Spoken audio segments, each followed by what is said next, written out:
Hello, my friends. Welcome to the Disgruntled Italian. My name is Ercole, and first of all, I would like to thank all the technicians that over here make those videos come true. I couldn't have asked for better people, and they're very nice.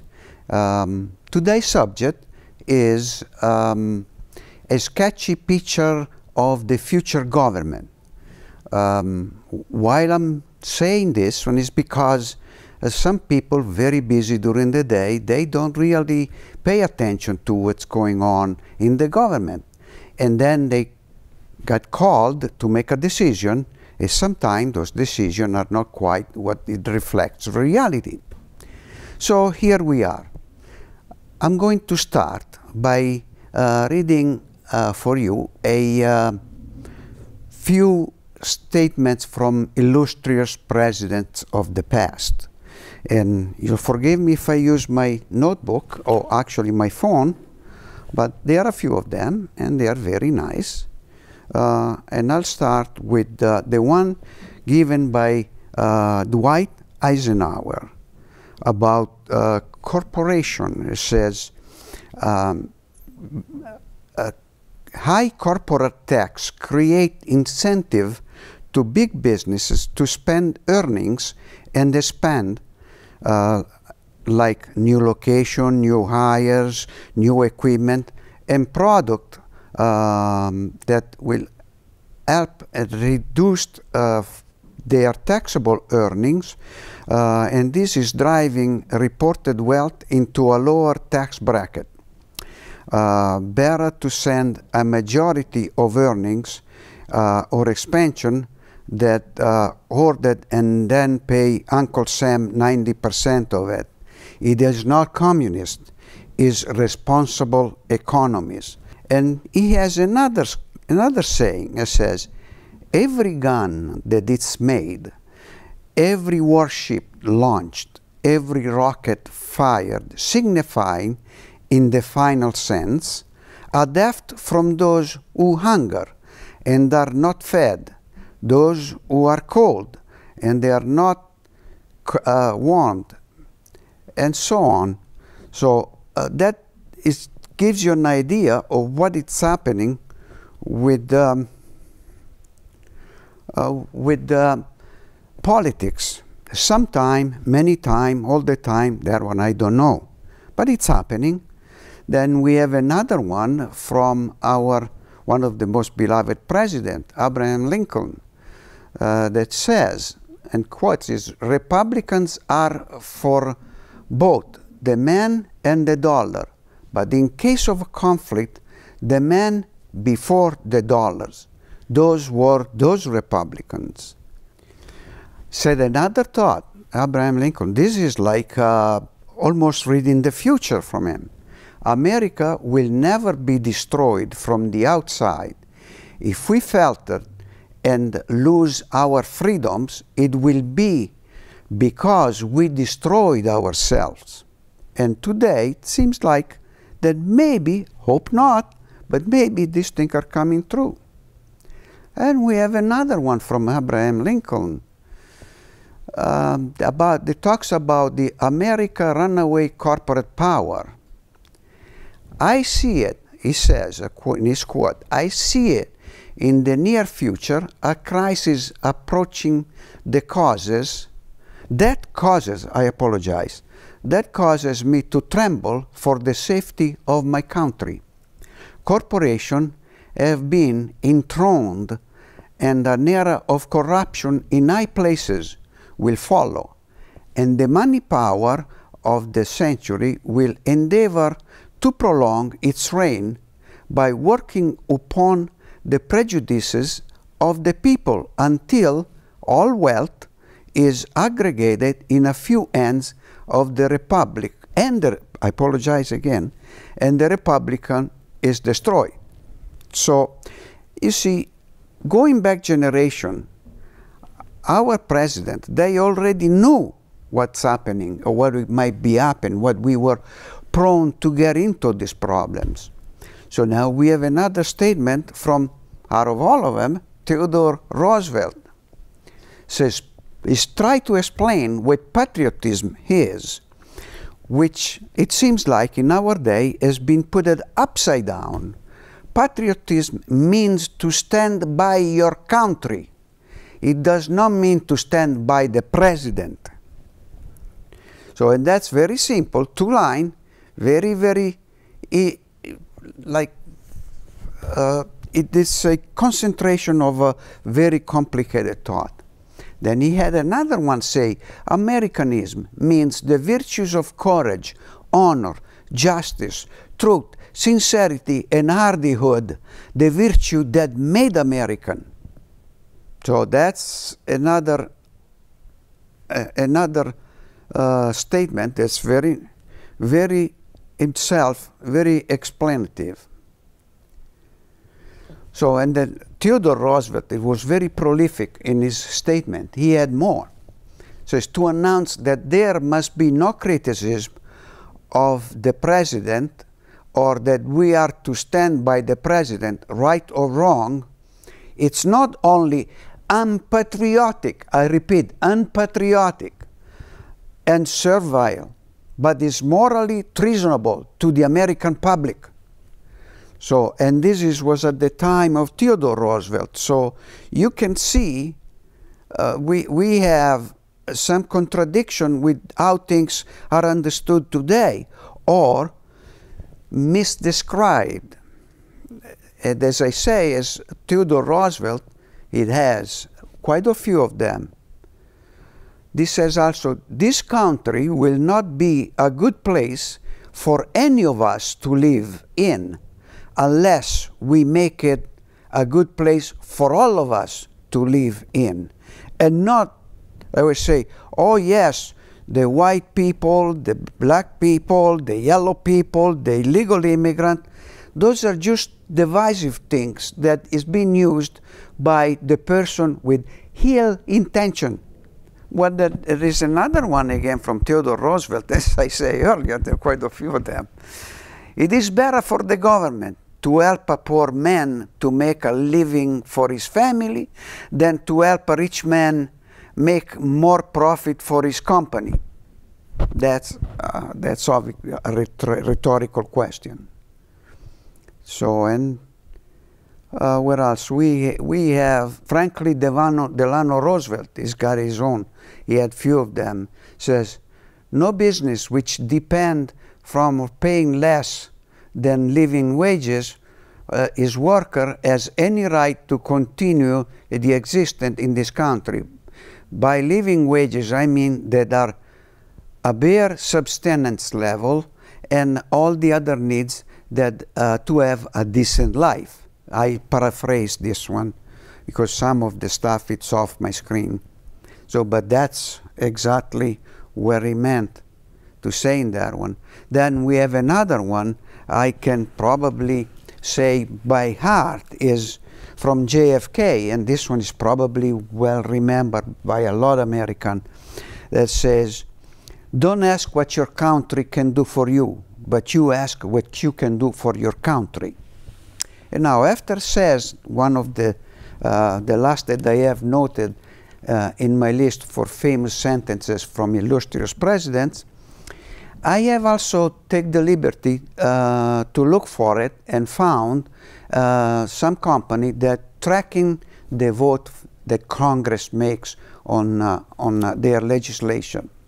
Where the Republican says 100% against cheaper gas, they vote against it. 100% all of them vote against cheaper insulin. 100% against cheaper prescription drug price, against child tax credit, against stimulus checks, that against voting rights, gerrymandering, climate change, prosecuting rich tax cheat, saving Roe versus Wade. Then there are more of them with no longer 100%, but a little less. Like, for example, I don't know, fighting against domestic terrorism, you know, stopping the domestic violence, veteran cancer, and upholding the election, which is in the Constitution. So, for that one, And the last of the notes that I have here is track the income growth over time. From 1946 until 1980, the bottom 50% of our population grew at 129%. Impressive. The middle class, the 50% to the 90%, they grew about 98%. It's impressive too. Then we go to the top 10%, it's a 69% growth, and the top 1%, 58% growth. So there is a system over here that goes from the most growth to the least growth by how rich they are. The richer they are, the less growth they should experience. But since 1980 until 2014, we had an upside-down situation. Let's see if my memory is helping me out by saying, who was president in 1980? Aha, yes, Ronald Reagan. He was the president. And here is what happened. The bottom 50% only grew 21%. The middle 50 to 90%, they grew 49%. Instead, almost the double of it. So they lost 50% of their acquiring power. Then the top 10% grow 113%, okay? Which they gain 100% of their acquiring power.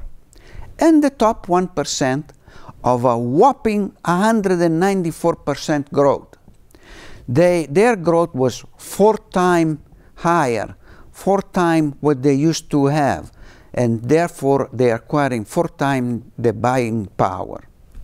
This figure are the one that was a post-tax income by the U.S. Income Group, which is an institution in Washington. And with this one, I'm going a little further now. We're going to see what does it mean to be a fascist, so that later on I can give a picture of what I see, a sketchy picture of where I see our future government should be. I have this one here, that's from the Boston Globe, that's the Metro section, that makes a question, says, what does it mean to be a fascist? Do we really need that question? Do they think we don't know what fascism means? Do they have the question, say, maybe Trump is not a fascist, or maybe he is? After he quoted Mein Kampf and other famous sentences pronounced by a lot of those dictators that it seems to like quite a bit, let's say from Putin. So what our government really is going to be look-alike? Well, this morning, as I was getting here to make the show, my wife told me, oh, be careful of what you're saying, you know, you don't want to have trouble. And I replied to her and said, it is already starting, the fear of speaking. It is already starting, the fear of what we say or what we do. How is it going to grow in this case? Is it going to grow like in the 30 and the 20 in the time of the most famous of those dictators, like Hitler and Mussolini, or maybe Francisco Franco or Salazar from Portugal? Those are the days that we prefer forget, not to relive over again. Unfortunately, with my dismay, the election went the other way. I'm not going to say whose fault was it, because I'll let them doing it for other people, not for me. I don't want to say. I don't have that kind of knowledge and that information. But I know we're in it. I hope I'm wrong, because I will be very happy if I'm wrong. Okay, no problem. But with this kind, the administration coming in, I have my doubts, very serious one. So, and what Trump says in his rally, says, I'll be dictator the first day, or, you know, I will make a mass deportation, 10 millions. It has been studied that for each individual illegal immigrant, illegal now, so the government doesn't know what they are, what they're doing by definition, and what they're up to. So they have to send investigators, they have to send either FBI agent or whoever they're going to send to look for them. And that costs money. It's been established that it's about $10,500 for each individual, give or take a few dollars either way. So you can multiply that one by, as you said, what, 2, 3, 4, 5 millions? Well, that's a lot of money. And what happened is, while there's not going to be a creation of the job left from these guys, because we are under the assumption that they were not working, because if they were working, then we got to ask ourselves, what kind of employer is hiring these people and paying them more likely under the table because they are illegal, and pay them a lot less than what they should be paying? So now in this point, who's the criminal? The illegal immigrant or the employer that actually deprived the government of some good tax dollars for helping the government do their own day-to-day business? So that's we're going to this. Now, there is one more thing. It says the assassination attempt of Donald Trump. Really, really. I can't see the scar on the right ear. Where's the scar, Donald? Can you show it? We like to see it. Not because we enjoy it, no, because it's never good for anyone. But just, at least we know for once you said the truth. Which, my point of view, it was all set up, all staged. So this is what I think. So, and what I'm saying now is for the viewer that they are going to see this video. This is a lot more than just an election. This is historical. This is changing everything into a way that we never imagined. But my father and my grandfather used to live under Mussolini. They would know the night that the black shirt, they're coming down to some kind of person that was against them, grab maybe a gallon of castor oil and give it to them so that they get punished. It might sound a joke, but you die with that. So you see, while in our current system, if we have a disagreement, okay, we got the money, we go to court. Oh. And into court, we're going to say our opinion, our fact, or whatever it is, and at the end of it, it gets settled. And that ends over there. It's not creating that continuous movement. I killed this one, that killed that one, this one now kills back on the other one. That's in the past. That's the first half century of the 20th century. We are better now than that. So for some courageous judges that I see that they have their hand on something that could change the history again, be courageous. Do your job and do it right. Don't be afraid, because if we are afraid, we got what we are afraid of. We're gonna get it. We gotta be courageous. It's easy for me to say, a little, much more difficult to do it. But it takes some courageous people to do that. Please, do that, because it's very important for the entire United States and the world. You can imagine, in foreign policy, Benjamin Netanyahu, he's got a smile that goes from one ear to the other ear, because now we can kill Arabs and wherever at will. And now these people that they refuse to vote to support Biden because he couldn't stop the war over there, now they find out they're shooting their own foot because they didn't keep this government on it by just being absent on voting. That's for them to meditate a lot on it. Okay, or we go to Putin. Hey, Putin, do what you want with Ukraine. That's okay. I don't care. So he's going to go in. Meanwhile, Daddy will have a repercussion to NATO, which is going to start to show cracks. Trump going to pull out from NATO? He probably will. I hope not, but he probably will. And that is the beginning of the end of the United States as we know it. Losing credibility. Other nations know that they cannot count on the United States no matter what. Only Israel can count on the United States no matter what. But I have an idea why. But that idea why is that they have lots and lots of people over here can lobby for them. Okay? And we're talking, every time I say something, something else comes to my mind. Like lobbyists. Yes, the lobbyists. Now that we have the money into the government, it's happening exactly what our founding fathers say. That when the money gets into politics, that's the end of it. How long it takes, does anybody guess? But not that long. So after all this consideration, okay, doesn't anyone would step back and wait and see what happened and meditating a little, thinking of it, what is more convenient for me, what it's not. So, because historically, fascism that Gabriele D'Annunzio, an Italian poet and writer, put the seeds in it into the famous book that right now is probably forgot by a lot of people. Thank you, God.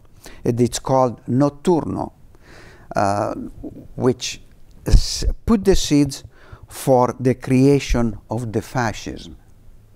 So he's the one, and he was also considered an hero in those days. He had a license to fly those biplane in those days, and he went to bomb some city. I think it was in Yugoslavia and Vienna. Before the bombing, sent all leaflet to say they want to be bombed. And then one day he got shut down, didn't die, and that's where he started to write this book in 10,000 pieces of paper because he lost one eye and he couldn't do much stuff. So I'm not going to go into further detail. It's not necessary, and there will be too much glory for him. Anyway, so all I mention now, it's where it just come to my mind, just like that, as I'm talking to you guys, my good friends, and people, they have enough patience to listen to me. So it is not invented, it's all documentable and documented. So what else need to say? Nothing else, I don't think so. I would like to say more, but I will leave that one for another episode, which will be the continuation of corporate greed. That is very bad, that's not good, as I mentioned in one of those very famous sentence from illustrious president of our past time. Corporation, they are not that good. I would like to be a little bit more, how can I say, more ambitious. Is corporation is a tool created by the devil, but I don't have any proof of that. It's just my thought. So that it might not be, because it's more likely the people that they operating within the corporation, that they make it good or bad. Like the money, some people say, oh, the money, it's evil, it's an evil thing. That's not true. The money are not evil thing. The money is an object. Stay there, and if you leave it there for 1,000 years, that's what it's going to be. It's the people that handles the money, that they are either good people or bad people. But with money is power, and if that goes in bad people, the population is going to pay the price for it. So we know, for all the MAGA people, please listen to what I say. If you get the fortitude of, and if you do, please think about it. Don't jump to conclusion. Think about it first. think. Give yourself time to think and see what happens. Think about your family. Think if it's a dictatorship, maybe not, or maybe a dictatorship that start to attack first the higher places so that we don't feel it. And by the 100 days goes by, we're gonna feel it after that. So to think about your family, somebody that maybe has a problem with them, you gotta rush, try to save them and all that. That's not worth it. That's not worth it. I know from my father and from my grandfather. I know. It is every day, day in and day out, day in and day out. Gloomy lives. Don't think we're gonna have the same life. That's gone. Like you think that that Elon Musk, I'm sorry, not Musk. Elon Musk is gonna care if you get more money or less money. Well, he cares. He can make more money because he has to go to Mars with your money. He has to go to Mars because he's ready to dump this beautiful planet that we have. He's ready for it. So, and who's gonna save over there? When they go over there, they can't come back. And if they will go over there, all the people like him, good riddance, like it, beautiful, stay there because I know you're not gonna come back. So this is where I stand today. Not that I'm gonna change my mind there easy, because to change my mind, I need facts. Not just words. Unfortunately, I can give you words. But if you can spend some of your precious time to make some fact-checking, you'll probably come, I don't say exactly to my conclusion, but you probably come close to it. You'll see it. Some of the stuff, it just doesn't make any sense. So, been saying that, I believe that I did what I call my duty. So I try to have people listen to my point of view. I hope what I describe is not going to happen. I hope that life goes on regularly. I hope that it's going to be a nice day, one after the other. Ups and downs, they are normal in every type of government for that matter, except when it gets extreme.